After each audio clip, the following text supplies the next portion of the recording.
महागणाधिपतये नमः। ओम सरस्वत्यै नमः। ओम उमा महेश्वराभ्यां नमः। श्री दुर्गा देव्यै नमः। ओम हनुमते नमः। ध्येयं सदा परिभवग्नमभीष्टदोहं तीर्थास्पदं शिवविरञ्चिनुतं शरण्यं वृत्यार्तिहं प्रणतपालभवाब्धिपोतं वन्दे महापुरुषते चरणारविन्दम्। वन्दे विदेहतनया पदपुण्डरीकं कैशोरसौरभसमाहितयोगिचित्तं हन्तुं त्रितापमनिशं मुनिहंससेव्यं सन्मानशाली परिपीतपरागपुण्यं। श्रीराम जय राम जय जय राम। श्रीराम जय राम जय जय राम। श्री राम जय राम जय जय राम। श्री राम जय राम जय जय राम। श्री राम जय राम जय जय राम। बोलिए सियावर रामचंद्र की जय। प्रिय ब्रह्म स्वरूप सनातन धर्मावलंबी प्रिय आत्मन भगवत भक्तगणों, पिछले प्रवचन में अथातो ब्रह्म जिज्ञासा के प्रथम भाग में ब्रह्म विषयक चर्चा हुई कि परमात्मा एक है, अनंत ब्रह्मांडों का रचयिता, पालनकर्ता और संहर्ता नारायण एक है। वेद भगवान कहते हैं एको हम बहुश्याम, मैं एक हूं बहुत बनूंगा। गीता में कहा ओम इत्येकाक्षरम ब्रह्म, एकाक्षर प्रणव ओम ब्रह्म है। एको ब्रह्म द्वितीयो नास्ति, वेद कहते हैं एकम सद विप्रा बहुधा वदन्ति, ब्रह्म एक है। उपनिषद कहते हैं एको देवा सर्वभूतेषु गूढ़ा, एक ही ब्रह्म सब में व्याप्त है। पर एक ब्रह्म जो अविनाशी है, अक्षर है, गुणातीत है, अव्यक्त है, अनादि है,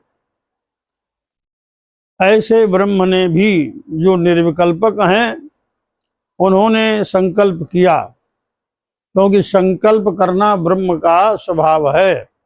क्योंकि ब्रह्म सूत्र में कहा ईक्षतेन आब्दम, ईक्षतेन अब्दम, ईक्षतेन आब्दम।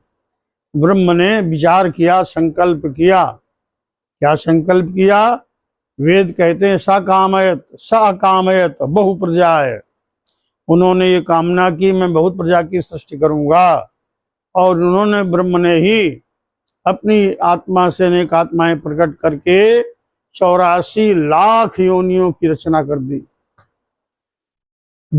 ये पशु पक्षी, जड़ चेतन, वृक्ष, सरीसृप, लता, पक्षवारु, वन्य, वीरुध, सरीसृप, चतुष्पद जो पशु हैं, जीव जंतु पक्षी, देवता, यक्ष, गंधर्व, चारण, सिद्ध, किम पुरुष, नर, नांग, सभी 84 लाख योनियों की रचना परमात्मा ने की। उनका पालन करते हैं और अंततोगत्वा अपने में ही विलय कर लेते हैं। अब इन 84 लाख योनियों में देवता हैं, यक्ष हैं, गंधर्व हैं, किन्नर हैं, ये श्रेष्ठ योनियां हैं, सुंदर हैं, सिद्धियां और शक्तियां इनके पास हैं। लेकिन जो मनुष्य शरीर है उसको सर्वश्रेष्ठ कहा शास्त्रों ने, वेदों ने, पुराणों ने मनुष्य देह को सर्वश्रेष्ठ बतलाया। सर्वश्रेष्ठ क्यों बतलाया? क्योंकि इस शरीर से हम भगवत प्राप्ति कर सकते हैं। ये साधन का धाम है। अन्य देह से तपस्या और साधना नहीं हो सकती है, क्योंकि देव योनि आदि जो हैं ये भोग प्रधान है, लेकिन साधना प्रधान तो मनुष्य शरीर ही है। महाराज श्री ऋषभ देव जी श्रीमद् भागवत के पंचम स्कंद में कहते हैं कि ये मनुष्य शरीर नायम देहो देह बाजाम लोके कष्टान कामान अर्हते बिंग भुजाए तपो दिव्यम पुत्र कायेन सत्वम शुद्धे तो तस्मात् ब्रह्म सौख्यम त्वनंतम। ये मनुष्य शरीर केवल भोगों के लिए प्राप्त नहीं हुआ, ये भोग तो पशु पक्षियों को भी प्राप्त हो जाते हैं, लेकिन मनुष्य शरीर जो है ये साधना के लिए मिला, तपस्या के लिए मिला। तपो दिव्यम, तपस्या से दिव्यता प्राप्त होती है, जिससे अनंत ब्रह्म सुख की प्राप्ति होती है।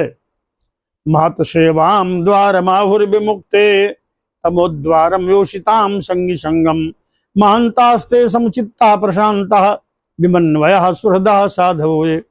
भगवान ऋषभदेव कहते हैं कि जो महापुरुष हैं उनकी सेवा मोक्ष का द्वार खोल देती है, और कुसंग का त्याग करके सत्संग करें। जो समदर्शी संत हैं उनकी शरण में जाकर के सत्संग प्राप्त करें, तो ये मनुष्य शरीर सर्वश्रेष्ठ है। भागवत के 11 स्कंद के 20वें अध्याय में 17वां श्लोक है, नृदेहमाद्यम सुलभम सुदुर्लभम प्लवम सुकल्पम गुरु कर्णधारम मयानुकूलेन नभस्वितेरितम पुमान भवाभ्यम न तरे सात्मः। नृदेह माध्यम सुलभम सुदुर्लभम, ये दुर्लभ शरीर भगवत कृपा से सुलभ हो गया। प्लवम सुकल्पम, भवसागर को पार करने के लिए एक दृढ़ नौका है। प्लवम सुकल्पम, गुरु कर्णधारम, गुरुदेव भगवान इस मानव जीवन रूपी नौका के कर्णधार हैं। और अनुकूल वायु भगवत कृपा है, भगवत कृपा ही अनुकूल वायु है। ऐसा सुंदर सहयोग बनने पर भी जो भवसागर को मनुष्य न तर सका, वह आत्म है, आत्महा है, आत्मघाती है। मानस में इसी का रूपांतर किया है गोस्वामी जी महाराज ने। नर तन भव बारिधि कहूं बेरो सनमुख मरुत अनुग्रह मेरो कर्णधार सदगुरु दृढ़ नावा दुर्लभ साज सुलभ करि पावा जो न तरे भव सागर नर शरीर अस पाई सोकृत निंदक मंदमती आत्मान गति जाए। तो मनुष्य शरीर सर्वश्रेष्ठ है। अब मनुष्य शरीर में जब सद्बुद्धि सद्विवेक जागृत हुआ तो उसके मन में ये भाव आया, अथा तो ब्रह्म जिज्ञासा, मैं कौन हूं और मेरा लक्ष्य क्या है। वो अनंत सृष्टि का रचयिता, ये अनंत सृष्टि, ये पर्वत, ये नदियां, ये सूर्य, ये चंद्रमा, ये तारा, ये समुद्र, ये वायु का बहना, कर्मानुसार देह प्राप्त होना, इन सबका नियंता, इनका संचालक कौन है, कर्म फल देने वाला कौन है, ये जिज्ञासा मानव मन में उत्पन्न हुई। तो हमारे व्यास जी ने वेदांत दर्शन की रचना की, ब्रह्मसूत्र की, और उसका पहला महावाक्य दिया, अथा तो ब्रह्म जिज्ञासा, ब्रह्म को जानने की जिज्ञासा मानव हृदय, मानव मस्तिष्क में उत्पन्न हुई। इसलिए हमने अपने प्रवचन का शीर्षक रखा है, अथा तो ब्रह्म जिज्ञासा। वो जो ब्रह्म है वो निर्गुण है, निराकार है और अव्यक्त है, अनादि है, शाश्वत है, सर्वव्यापक है।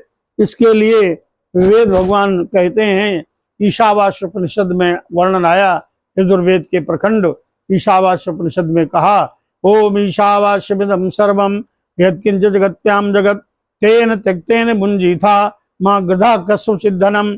वह परब्रह्म परमात्मा ईश्वर सर्वत्र व्याप्त है, कण कण में व्याप्त है, सर्वभूत अंतरात्मा है, सर्वत्र सबके हृदय में, सबकी आत्मा में, कण कण में व्याप्त है। तो श्वेतोपनिषद में कहा, एको देवः सर्वभूतेषु गूढ़ः सर्वव्यापी सर्वभूतांतरात्मा कर्माध्यक्षा सर्वभूतादिवासा साक्षी चेता केवलो निर्गुणश्च। वो एक ही ब्रह्म जो है वो सर्वत्र व्याप्त हो रहा है, सबका अंतरात्मा है, सबका जन्मदाता है, पालन करता और संगरता है।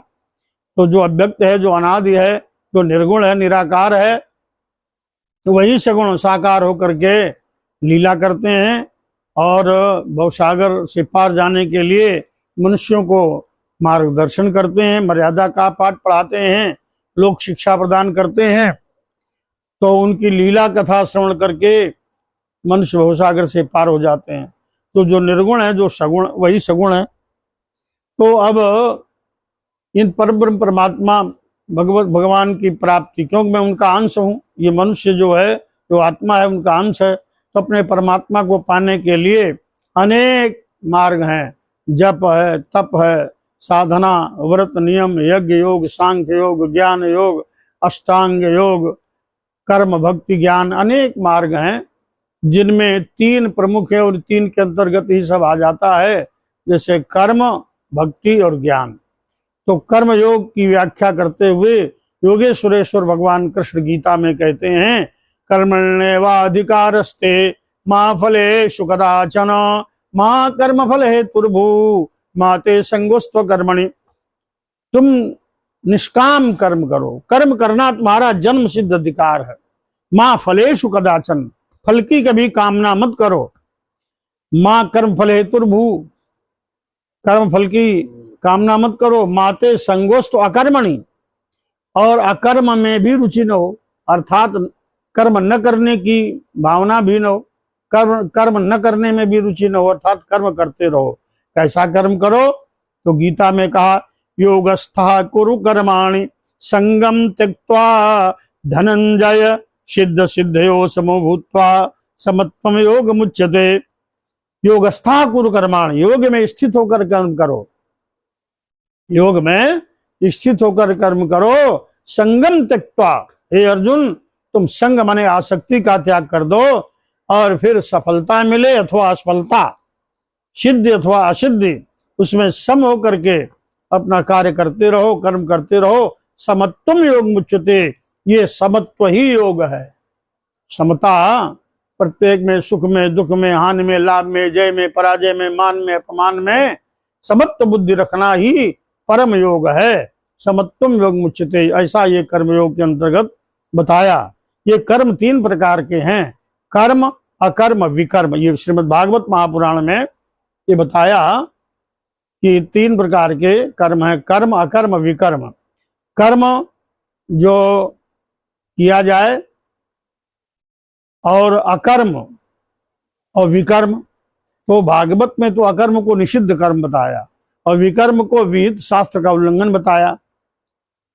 गीता में अकर्म माने कर्म न करना, तो कर्ता होते हुए भी अकर्ता हो जाना, जैसे परमात्मा है। तो गीता में कहा, कर्म को अकर्म में, अकर्म को कर्म में देखते रहो। ये विषय कर्मणा गहनो गति, कर्म की गति बड़ी गहन है। तो एकमात्र एक सूत्र है, सरलतम सूत्र है कि निषिद्ध कर्म का तो त्याग करना ही है, जिसमें इंद्रियां प्रधान होती हैं और विषय रूप रस गंध स्पर्श शब्द की ओर इंद्रियां आकर्षित होती हैं।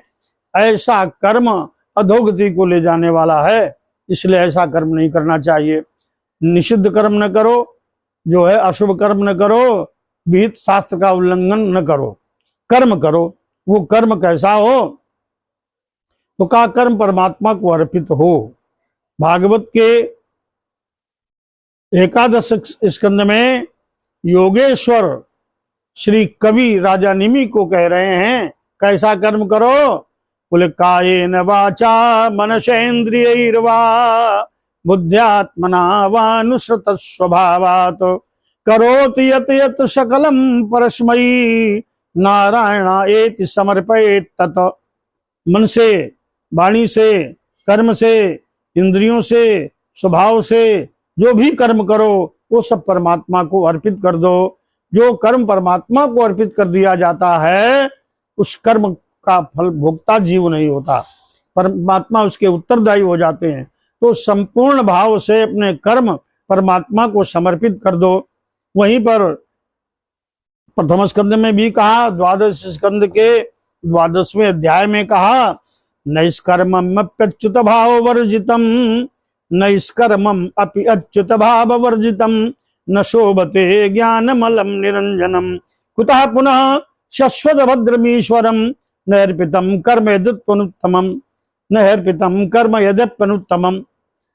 माने यदि निष्काम कर्मयोग भी, निष्कर्म्यम अपि अच्युत भाव वर्जितम, निष्काम कर्मयोग भी यदि कृष्ण भाव भक्ति से रहित हो तो न शोभते, उसकी कोई शोभा नहीं है। अमल ज्ञान भी यदि भक्ति भाव से शून्य है तो उसकी शोभा नहीं है। इसलिए कर्म में भक्ति हो, ज्ञान में भक्ति हो, योग में भक्ति हो, प्रत्येक क्रिया में भक्ति हो, भगवत समर्पण हो, तो ये कर्म योग सिद्ध हो जाता है। रामचरितमानस में कहा, राजनीति बिनु धन बिनु धर्मा, हरि समर्पे बिनु सत्कर्मा। यदि सत्कर्म भी हरि को अर्पित नहीं किया गया तो उस कर्म की कोई शोभा नहीं होती है। इसलिए कर्म करो, बिना कर्म के कोई रह नहीं सकता। अगर सन्यासी जिसने कर्म सन्यास ले लिया है उसको भी भोजन करने, वस्त्र धारण करने, आज जीविका निर्वाह की क्रियाएं करनी ही पड़ेंगी। जो शरीर के साधन हैं उनको करना ही पड़ेगा। इसलिए बिना कर्म किए कोई रह नहीं सकता। अब कोई ऊपर शरीर से हठयोग से कर्म न करे, इंद्रियां उसका विषयों का चिंतन करें तो अधोगति को प्राप्त होता है। लेकिन जो व्यक्ति इंद्रियों, मन को अपने वश में करते हुए, इंद्रियों को परमात्मा में लगाते हुए शरीर से कर्म करता है, वह भगवत प्राप्ति कर लेता है। तो कुल मिलाकर के मन को, इंद्रियों को सब भगवान में अर्पित कर देना है। तो कर्म करना है, बिना कर्म के कोई रह नहीं सकता। भगवान कृष्ण कहते हैं, मैं ब्रह्म हूं, मैं नारायण हूं, फिर भी मैं कर्म करता हूं। इसलिए कर्म करना चाहिए, लेकिन वो कर्म जो है वो भगवान को अर्पित हो। जैसे गोपिकाएं अपना कर्म तो करती थी, लेकिन वो कर्म भगवान कृष्ण को अर्पित कर देती थी। यो दो हने अवहनने मथनो पलेप प्रेंखनाभ रुदिते क्षण मार्जनादौ, गायन्ति चैन मनुरक्त धियास्तु कंठ्या, धन्या व्रज स्त्रिय उरुक्रम चिंतयाना। वो गोदोहने जब गौवें लगाती थी, अवने स्नान करती थी, ये दोहने उन्होंने मथनों जब दही मत्ती थी, उपलेपन सम्मार्जन करती थी, भोजन बनाते समय, गृह कार्य करते समय भगवान कृष्ण का चिंतन करते हुए गदगद कंठ से अश्रुपूरित प्रेमाश्रु नैनों से बहाते हुए भगवान कृष्ण का स्मरण करती थी। इस प्रकार अपना कर्म करो। कर्म के विषय में रामचरितमानस में कहा, कर्म प्रधान विश्व करी राखा, जो जस करई सो तस फल जाखा, काहुन को सुख दुख कर दाता, निज कृत कर्म भोग सब भ्राता। भगवान भी कर्मों का फल देते हैं। शुभ और अशुभ कर्म अनुहारी, ईश देहि फल हृदय विचारी। लेकिन जब वो कर्म परमात्मा को अर्पित कर दिया जाता है तो वह कर्म परमात्मा में विलय हो जाता है। जैसे गंदा जल जाकर गंगा जल में जब लीन हो जाता है तो गंदे से गंदा वो जल, गंदे से गंदा वो पानी दिव्य गंगा जल बन जाता है।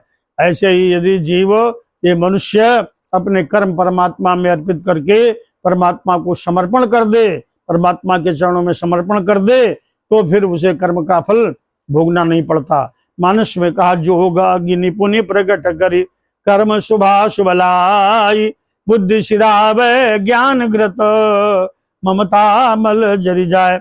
शुभ शुभ कर्म ईंधन की तरह जल जाते हैं जो परमात्मा में समर्पण हो जाता है। इसलिए परमात्मा में समर्पण करो। सीताराम अर्पणमस्तु, कृष्णार्पणमस्तु, राधा कृष्णार्पणमस्तु, अपने कर्म नारायणार्पणमस्तु, भगवान को अर्पित करो। बोलो श्यावर रामचंद्र की जय। श्री कृष्ण गोविंद हरे मुरारे, हे नाथ नारायण वासुदेव। श्री राम जय जय राम। हरि शरणम हरि शरणम हरि शरणम हरि शरणम। श्रीमन्नारायण नारायण नारायण, गोविंद जय जय, गोपाल जय जय, राधा रमण हरि गोविंद जय जय। हरे राम राम राम हरे हरे, हरे कृष्ण कृष्ण कृष्ण हरे हरे। जय जय श्री सीताराम।